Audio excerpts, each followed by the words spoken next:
let us start exercise 7.2. Question number 1 is, which congruence criterion do you use in the following? So here total A, B, C and D. 4 subparts are given and we have to find out that in these 4 parts which congruence criterion is used. So here in the first one, AC equals to DE. So this AC equals to DE, then AB equals to AC equals to DF. So AC equals to DF, then after AB equals to DE. So this AB equals to DE, and in last BC equals to EF. So this BC equals to EF. So here as we can see, all 3 measurement are the measurement of sides. यहाँ पे जो भी measurement हमको equal बताए गए हैं वो सभी क्या है, वो सभी साइड है. ए बी साइड है, ए सी साइड है, बी सी साइड है. सिमिलरली इसके करस्पॉन्डिंग में भी तीनों जो है वो साइड है. तो यहाँ पे हम लिख सकते हैं A C equals to D F, और वो क्या है, साइड. देन ए बी और D E that is also side, and B C and E F that is also side. So here triple S are there. सो यहाँ पे कौन सा क्राइटेरिया यूज होगा, side, side and side. So by this way we can say that triangle ABC is congruent to triangle DEF because ये दोनों triangle में उसकी जो साइड्स है उसकी करस्पॉन्डिंग साइड जो दूसरे ट्राइंगल में है वो इक्वल है. So therefore we can say that triangle ABC is congruent to triangle DEF by SSS congruence criterion. सी ये चीज आपको टेक्स्ट बुक में नहीं लिखना है, ये आपको एक्सरसाइज नोटबुक में करना है, और नोटबुक में आप ऐसे ही करोगे. फर्स्ट आप जो क्वेश्चन है वो राइट डाउन करना, देन आफ्टर पार्ट ए, और उसके बाद ये ड्राइंग भी फिगर करनी है, दोनों ये फिगर है वो ड्रॉ भी करनी है, और उसके बाद आपको लास्ट में ये लिखना है कि by using triple S congruence criterion we can prove that this triangle is congruent to this triangle. Now in section B given is ZX. So यहाँ पे ZX कौन सा है, this one, और उसके congruent में है RP. तो RP वाली side this one. Then RQ equals to ZY. तो RQ कौन सा है, ये RQ है, और opposite में कौन सा है, ZY. तो ये है हमारा ZY. Then क्या है, triangle angle P R Q. तो angle P R Q that means कि ये वाला एंगल. सी ऑलवेज याद रखना कि जब भी एंगल को लिखा जाएगा तो एंगल को ऐसे लिखा जाएगा, angle P R Q. That means कि इसमें जो मिडल वाला जो होगा वो हो जाएगा हमारा एंगल. तो यहाँ पे पी आर क्यू में मिडल में कौन सा है, आर. तो ये हो गया हमारा एंगल आर, और वो किसके इक्वल्स टू है, जो करस्पॉन्डिंग यहाँ पे है दूसरा ट्राइंगल उसमें है एंगल एक्स जेड वाई. सो एक्स जेड वाई. सो ये भी इक्वल है किससे, एंगल आर से. So now let's look into the figure. यहाँ पे दो ट्राइंगल है, यहाँ पे एक साइड इक्वल है, फिर एक एंगल इक्वल है, देन रिमेनिंग जो दूसरी साइड है वो इक्वल है. सो ये है हमारी साइड, ये है एंगल, ये है साइड. यहाँ पे भी हमें पता चल सकता है साइड साइड एंगल, बट यहाँ पे जैसे सीक्वेंस में लिखा है तो according to sequence S S A होगा. बट यहाँ पे जब भी ऐसा कोई हो कि जिसमें दो एक है और एक अलग है, दैट मीन्स कि दो साइड है और एक एंगल है, या तो एक एंगल है और दो साइड है, तो वो केस में जो आपको सीक्वेंस दिया गया है उसको फॉलो नहीं करना है. वो केस में हम क्या फॉलो करेंगे, फिगर को. फिगर में कैसे बताया गया है उसको देख के देन वी डिसाइड. तो यहाँ पे हमने पढ़ा था इंट्रोडक्शन सेक्शन में कि जो हमारा कौन सा, SAS कॉन्ग्रुएंस रूल में क्या था कि when two sides and the angle included between them, included angle means की दो साइड के बीच वाला एंगल, तो यहाँ पे भी क्या है, दो साइड के बीच वाला एंगल, तो हम इसको कैसे लिख सकते हैं, दो साइड लिखेंगे एस और उसके बीच में है एंगल, तो बीच में आ जाएगा ए, सो यहाँ पे हो जाएगा triangle PQR is congruent to triangle XYZ by which rule? By SAS congruence criterion. Okay, so now हमेशा ये चीज ध्यान रखनी है हमें कि जब भी दो मेजरमेंट साइड है या एंगल है और एक मेजरमेंट है वो साइड का है, तो साइड या तो फिर एंगल का है, तो वो केस में हम सीक्वेंस फॉलो नहीं करेंगे, उस केस में हम फिगर को फॉलो करेंगे। नाउ हमारा नेक्स्ट वन है सी। तो सी के केस में क्या बताया गया है, इन द केस ऑफ सी एक है हमारा एंगल MLN, तो एंगल MLN दैट मीन्स कि हमारा एल एंगल वो किसके करस्पॉन्डिंग है, करस्पॉन्डिंग में कौन सा एंगल है जो इक्वल है एल के, सो एंगल FGH, सो ये हो गया G। सो यहाँ पे angle L and angle G है, ये दोनों एंगल है equal. Now next is angle NML, so NM and L, so that means कि ये वाला एंगल और उसके करस्पॉन्डिंग एंगल कौन सा है, एंगल GFH, एंगल GFH, तो दैट मीन्स कि ये वाला एंगल। और उसके अलावा जो थर्ड मेजरमेंट है वो हमें साइड का दिया गया है ML, सो यहाँ पे ML कौन सी है, दिस वन, और वो किसके साथ इक्वल है, इक्वल टू FG, तो FG कौन सी है यहाँ पे, ये वाली। सो नाउ अगेन यहाँ पे क्या है, दो मेजरमेंट एंगल के हैं और एक मेजरमेंट है साइड का, तो वो केस में हम ये जो सीक्वेंस है वो फॉलो नहीं करेंगे, बट हम क्या फॉलो करेंगे, फिगर को देख के चेक करेंगे। तो यहाँ पे अकॉर्डिंग टू फिगर क्या है, एक एंगल है, फिर एक साइड है और एक एंगल है, दैट मीन्स कि एंगल साइड एंगल, बिकॉज यहाँ पे साइड कौन सी ली गई है, साइड दोनों एंगल के बीच वाली साइड है, इंक्लूडेड साइड है, ना कि ये वाली या ये वाली साइड कौन सी है, दोनों एंगल की बीच वाली इंक्लूडेड साइड। तो अकॉर्डिंग टू ASA रूल हमें बताया गया है कि when two angles at the included side of a triangle are equal to the corresponding angles at the included side of another triangle, so in that case by using ASA congruence criterion we can prove that this angle LMN is congruent to angle GFH. Now अभी यहाँ पे हमें फिर से हमें पता चल गया कि ये केस में भी क्या था, सिमिलरली ऊपर वाला केस ही था, दो मेजरमेंट एंगल के थे, एक साइड का था, तो इसलिए हमने क्या फॉलो किया, वी फॉलो द फिगर।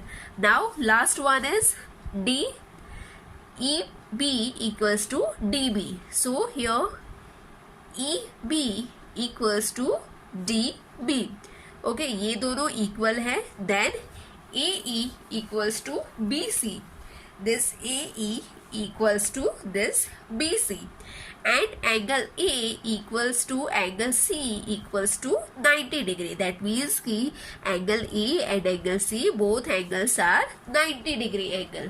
सो यहाँ पे कौन सा कॉन्ग्रुएंस वाला रूल यूज होगा, तो यहाँ पे हमें हमेशा याद रखना है कि जब भी हमको ट्राइंगल में दो एंगल 90 डिग्री के दिए जाते हैं तो वो केस में सिर्फ एक ही रूल अप्लाई होगा, कौन सा होगा, RHS। RHS stands for right angle, then hypotenuse, and S stands for side, because यहाँ पे एक एंगल है 90 डिग्री का, तो 90 डिग्री के एंगल को हम क्या बोलते हैं, राइट एंगल। फिर राइट 90 डिग्री के एंगल की ऑपोजिट वाली साइड वो कौन सी होती है, हाइपोटेनियस, तो वो है इक्वल। और उसके अलावा कोई एक साइड, तो यहाँ पे एक साइड है AE और इसके करस्पॉन्डिंग ये सारे पार्ट्स है वो दूसरे ट्राइंगल में इक्वल है। तो यहाँ पे हम यू बोलेंगे सो triangle EBE congruent to triangle CDB by RHS congruence criterion। आपको नोटबुक में, फेयर नोटबुक में ऐसे ही लिखना है। First you note down the question, then note down the sub question, then draw the figure and ultimately last write this sentence। Okay, so ये last वाला जो सेंटेंस हमने लिखा है वो आपके हो जाएंगे आंसर।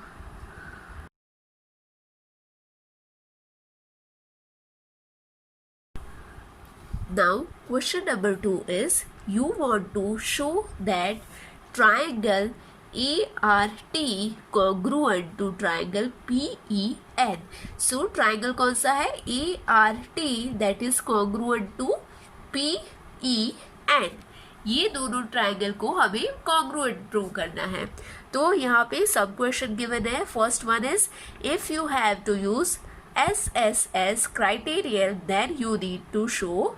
अभी सपोज हमें बाय यूजिंग SSS क्राइटेरियन हमें ये दोनों को कॉन्ग्रुएंट प्रूव करना है, तो वो केस में यहाँ पे एक साइड दी गई है, उसकी करस्पॉन्डिंग साइड कौन सी होगी वो हमें बताना है। सो फर्स्ट वन है AR। तो AR कहाँ पे है, AR है यहाँ पे। सो AR के करस्पॉन्डिंग साइड इसमें कौन सी हो जाएगी, PE। सो यहाँ पे हो जाएगा PE। Now next one is RT।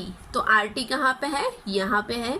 तो RT के ऑपोजिट ये वाले ट्राइंगल में क्या हो जाएगी, EN। सो यहाँ पे हो जाएगा EN। Now last one is AT। So AT कहाँ पे है, यहाँ पे है AT। सो यहाँ पे AT है, तो यहाँ पे AT के सामने वाली कौन सी हो जाएगी, PN। सो यहाँ पे हो जाएगा PN। नाउ यहाँ पे AR equal to PE, RT equal to EN and AT equals to PN। So यहाँ पे ये तीनों क्या है, this three are the sides. So by using SSS criterion we can prove that these two triangles are congruent to each other। Okay, now our next part is B में क्या है, if it is given that angle T equals to angle N।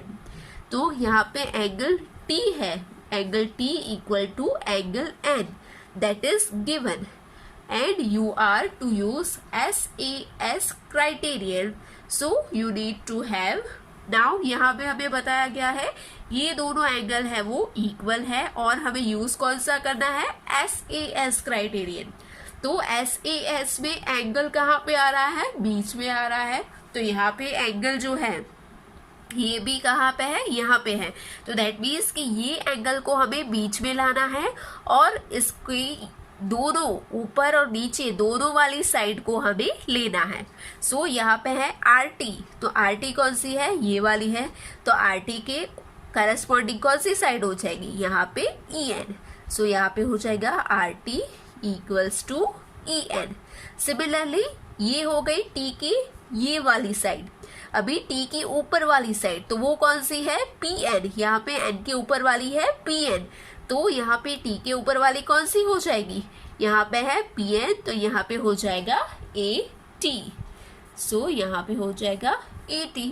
So therefore RT equals to EN and PN equals to AT। So यहाँ पे क्या हो गया, ये है साइड, ये है एंगल और ये है side. So by using SAS criterion we can prove that these two triangles are congruent। Now last case is if it is given that AT equals to PN। Now यहाँ पे side equal दी गई है, कौन सी है, AT। So that means कि AT equals to P N. ये दो साइड हमें इक्वल दी गई है। Now you are to use A S A criterion, you need to have. Now अभी ये दो साइड इक्वल दी गई है और हमें कौन सा क्राइटेरिया यूज करना है, ए एस ए। सो अगेन यहाँ पे एंगल गिवन था और यहाँ पे एंगल कहाँ पे है, मिडल में। सिमिलरली यहाँ पे साइड गिवन है और यहाँ पे साइड कहाँ पे है, मिडल में। तो दैट मीन्स कि ये वाली जो साइड है उसके ऊपर वाला और नीचे वाला दोनों एंगल हम ले लेंगे, ताकि साइड है वो कहाँ पे आ जाएगी, बीच में। तो वो हो जाएगी हमारी इंक्लूडेड साइड। तो वो केस में क्या हो जाएगा, ये एस के ऊपर वाला एंगल और नीचे वाला एंगल। सिमिलरली ये वाली साइड है because A T equals to P N, तो इसकी दोनों एंगल और इसके दोनों एंगल वो हमें लेने पड़ेंगे। तो यहाँ पे सपोज मैं यहाँ पे ले रही हूँ एंगल ए, तो यहाँ पे एंगल ए का करस्पॉन्डिंग एंगल कौन सा हो जाएगा, इसमें एंगल पी। सो यहाँ पे हो जाएगा एंगल पी। सिमिलरली एक एंगल ले लिया मैंने ऊपर वाला, अब हम ले लेते हैं नीचे वाला। तो यहाँ पे हो जाएगा एंगल टी इक्वल्स टू, यहाँ पे मैंने एंगल टी लिया है, तो एंगल टी का दूसरा एंगल कौन सा हो जाएगा नीचे वाले एंगल में, एंगल एन। सो यहाँ पे हो जाएगा हमारा एंगल एन। सो यहाँ पे हम बोल सकते हैं by this way, by using ASA criterion we can prove that these two triangles are congruent.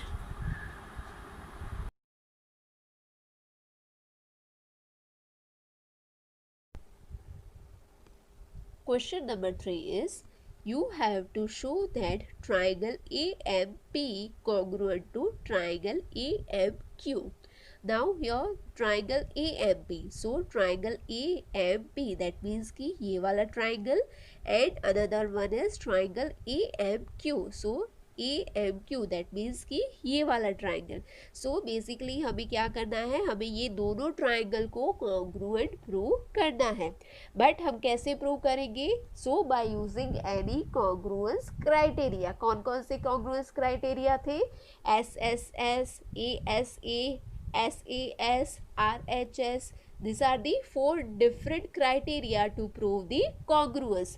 तो यहाँ पे ये क्राइटेरिया में से ही हम कोई भी क्राइटेरिया को यूज करके कॉन्ग्रुएंट प्रूव करेंगे। बट यहाँ पे फॉलोइंग क्या है, in the following proof supply the missing reason. So यहाँ पे ऑलरेडी स्टेप्स गिवन है, कैसे यहाँ पे प्रूव किया है उसके स्टेप्स ऑलरेडी गिवन है। यहाँ पे हमें सिर्फ क्या लिखना है, उसका रीजन लिखना है, because steps are already given. Now first step क्या है, P M equals to Q M. So यहाँ पे कौन सी साइड है, P M equals to Q M. तो यहाँ पे जैसे हम देख सकते हैं कि यहाँ पे 2 लाइन और यहाँ पे 2 लाइन, ये ऑलरेडी ड्रॉ है। तो दैट मीन्स कि क्वेश्चन में ही ऑलरेडी बताया गया है कि ये दोनों इक्वल है। तो दैट मीन्स कि ये चीज़ क्या है, this is already given.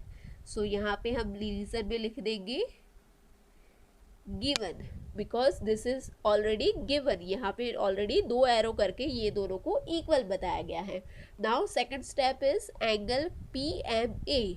So angle P M A that means कि ये वाला angle equals to angle Q M A. So Q M A that means कि ये वाला एंगल, ये दोनों एंगल है वो इक्वल है। तो ये भी चीज़ क्वेश्चन में दिखाई गई है, कैसे, जैसे यहाँ पे 2 लाइन ड्रॉ की है, सिमिलरली एंगल में भी हम देख सकते हैं कि यहाँ पे भी 2 लाइन ड्रॉ की हुई है। दैट मीन्स कि ऑलरेडी क्वेश्चन में ये चीज़ भी गिवन है। तो यहाँ पे हम क्या लिख देंगे, already given. Now second step वो भी ऑलरेडी गिवन है। नाउ थर्ड स्टेप क्या है, A M equals to A M. तो यहाँ पे हम देख सकते हैं साइड ए एम है, तो ये वाली साइड है वो ये वाले ट्राइंगल में आ रही है, बिकॉज ट्राइंगल कौन सा है, ए एम पी। तो ए एम पी, तो ये वाले ट्राइंगल में, ये वाले ट्राइंगल में भी ए एम साइड आ रही है। और दूसरा ट्राइंगल कौन सा है, triangle A M Q. So triangle A M Q, तो ये वाले ट्राइंगल में भी ए एम साइड आ रही है। यहाँ से भी हमें पता चलेगा, सी यहाँ पे भी ए एम है, यहाँ पे भी ए एम है। दैट मीन्स कि ए एम है वो कॉमन साइड है। तो यहाँ पे हमारा रीजन क्या हो जाएगा, कॉमन साइड।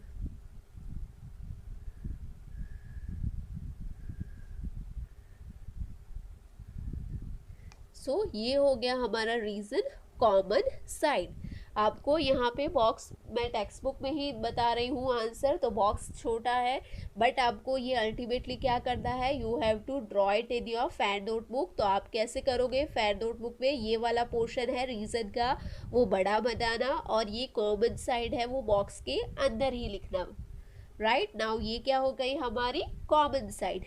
नाउ ये तीनों मेजरमेंट के बेस पे यहाँ पे हमने प्रूव कर दिया triangle A M P is congruent to triangle A M Q. Now यहाँ पे प्रूव कर दिया, तो हम क्या करेंगे, अब हम देख लेते हैं कि क्या है। जैसे कि पी एम है, पी एम और क्यू एम, तो ये क्या है, साइड है। देन ये क्या है, ये है हमारा एंगल, और ये क्या है, ये है हमारी साइड।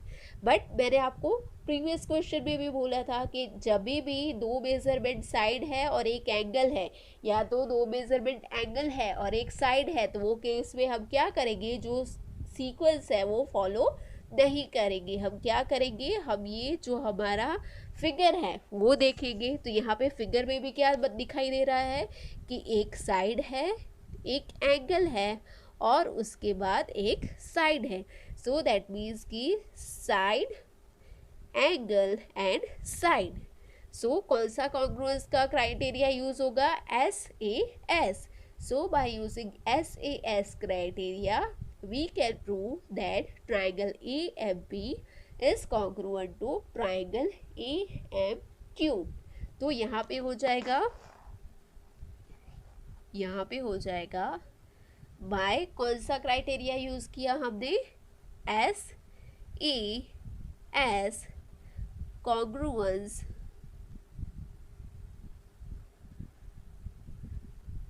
क्राइटेरिया।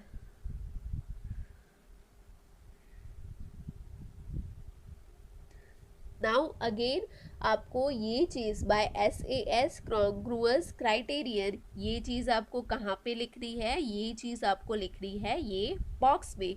बट यहाँ पे बॉक्स छोटा है, इसके लिए मैंने इसके सामने वाला जो बॉक्स है वो यहाँ पे जो लिखना है वो यहाँ पे लिख लिया।